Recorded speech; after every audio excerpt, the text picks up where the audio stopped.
آدم علیہ السلام کے بعد 1000 سال تک توحید پر قائم رہنے کے بعد ان لوگوں میں بت پرستی اس طرح شروع ہوئی کہ ان برے لوگوں میں بعض نیک لوگ بھی تھے۔ یہ برے لوگ ان نیک لوگوں سے بہت محبت کرتے تھے اور ان سے تقرب حاصل کرتے تھے، ان کی شان میں بہت مبالغہ کرتے تھے، جیسا کہ آج کل بعض لوگ علماء اور صالحین کی مدح سرائی میں زمین و آسمان کے قلابے ملاتے ہیں۔ یہی چیز بعد میں شرک کا ذریعہ بنی۔ امام بخاری رحمت اللہ علیہ نے سورہ نوح آیت 23 میں اللہ کے فرمان اور انہوں نے کہا کہ ہرگز اپنے معبودوں کو نہ چھوڑنا اور نہ ود اور سوا اور یغوث اور یعوق اور نصر کو چھوڑنا کی تفسیر کرتے ہوئے ابن عباس رضی اللہ عنہما سے روایت کی ہے۔ وہ فرماتے ہیں کہ یہ نوح علیہ السلام کی قوم کے بعض نیک آدمیوں کے نام ہیں۔ جب وہ فوت ہو گئے تو شیطان نے ان کی قوم کے دل میں یہ بات ڈال دی کہ جہاں وہ حضرات بیٹھا کرتے تھے وہاں ان کے بت بنا کر رکھ دو اور ان کو وہی نام دو جو ان بزرگوں کے تھے۔ انہوں نے ایسا ہی کیا اور پتھر کے بت بنا کر ان کے نام ان بزرگوں والے رکھ دیے۔ اس وقت تو بتوں کی پوجا نہ ہوئی، لیکن جب یہ لوگ فوت ہو گئے اور علم مٹ گیا تب ان کی پوجا ہونے لگی۔ ابن عباس رضی اللہ عنہما فرماتے ہیں نوح علیہ السلام کی قوم کے یہی بت بعد میں عرب میں پوجے گئے، یعنی ان نیک بزرگوں کے بت بنا لیے گئے اور آہستہ آہستہ ان کی پوجا شروع کر دی گئی، اور سب لوگوں نے ایک اللہ کی عبادت سے انکار کر دیا۔ نوح علیہ السلام اکیلے اس دنیا میں موحد اور توحید پرست باقی رہ گئے۔ نوح علیہ السلام کا نسب کچھ یوں ہے: نوح بن لامک بن متو شلح بن ادریس۔ اس طرح ادریس علیہ السلام ان کے پردادا ہوئے۔ اس وقت لوگوں کی عمریں بہت طویل ہوتی تھیں، اس لیے ہم کہہ سکتے ہیں کہ ادریس علیہ السلام کئی 100 سال زندہ رہے اور نوح علیہ السلام 1000 سال سے بھی زیادہ عرصہ زندہ رہے۔ عمریں لمبی ہونے کی وجہ سے ادریس علیہ السلام اور نوح علیہ السلام کے درمیان کافی مدت بنتی ہے، اور اسی مدت کے دوران کفر و شرک نے زور پکڑا اور بتوں کی عبادت شروع ہو گئی۔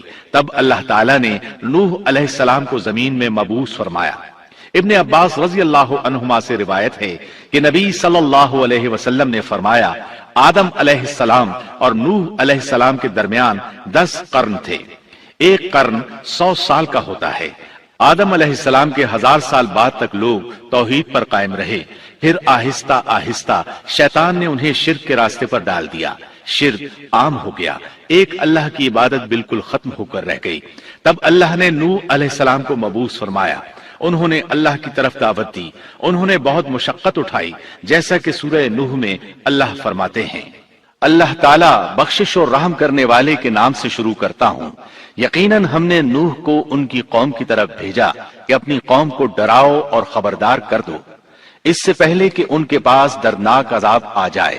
نوح نے کہا اے میری قوم، میں تمہیں صاف صاف ڈرانے والا ہوں کہ تم اللہ کی عبادت کرو اور اس سے ڈرا کرو اور میرا کہنا مانو، تو وہ تمہارے گناہ بخش دے گا اور تمہیں ایک وقت مقررہ تک چھوڑ دے گا۔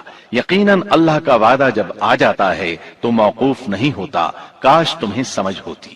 نوح علیہ السلام تبلیغ کے سلسلے میں سخت محنت کرتے، دن رات لوگوں کے گھروں اور ان کے اجتماعات میں جا جا کر انہیں دعوت دیتے۔